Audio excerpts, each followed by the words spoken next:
नमस्कार मंडळी. आज आहे गौरीपूजनाचा दिवस. माझ्याकडे गौरी नसतात, पण माझ्या माहेरी मात्र अगदी पिढ्यानपिढ्या आम्ही खूप आनंदाने, उत्साहाने आणि भक्तीने महालक्ष्मींचं आगमन करत असतो. त्यासाठी छान अशा आम्ही तयार झालेलो आहोत. काल आगमन झाल्यानंतर, गौरी बसल्यानंतरचा छोटासा मिनी व्लॉग मी ऑलरेडी अपलोड केलेला आहे. तो चेकआउट केला नसेल तर नक्की जाऊन चेकआउट करा.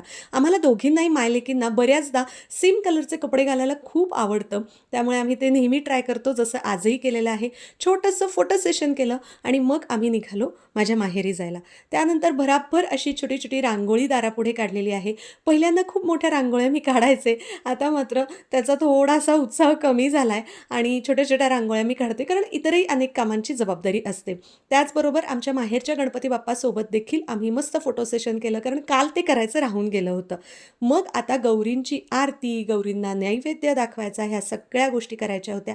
ही सगळी पुढची जी सजावट आहे ती माझा भाऊ खूप आनंदाने करतो. म्हणजे गौर बसवणं, त्याच्या आधीची तयारी, बॅकड्रॉप सजावट हे सगळं मी करते आणि नंतर हे पुढचं सगळं काम त्याला खूप आवडतं. तो दरवर्षी ते आनंदाने सगळं मांडतो आणि नंतर जबाबदारीने ते सगळं उचलून देखील ठेवत असतो. आमच्याकडे गौरींच्या पोटामध्ये सगळी शिदोरी म्हणा किंवा फराळ ठेवायची पद्धत आहे. काही जणांकडे समोर मांडतात.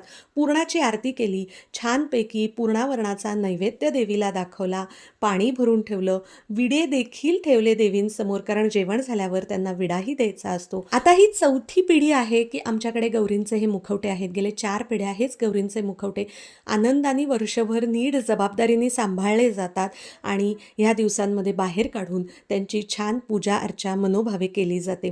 आता हळूहळू हा वारसा पुढच्या पिढीकडे जातो. ह्याचंच प्रतीक म्हणजे की आपल्या घरातल्या लहान मुलांनाही आरती करावीशी वाटते, त्यांना आरत्या पाठ होतात आणि त्या छोट्या छोट्या गोष्टींची जबाबदारी त्यांना घ्यावीशी वाटते.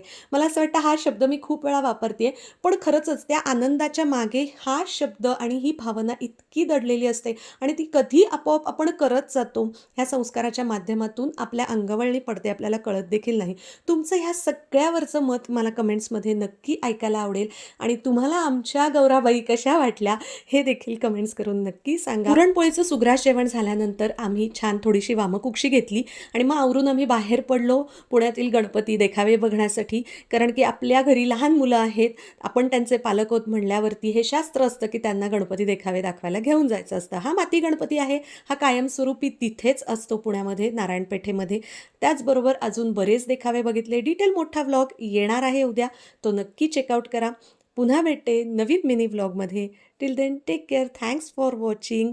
गणपती बाप्पा मोरया.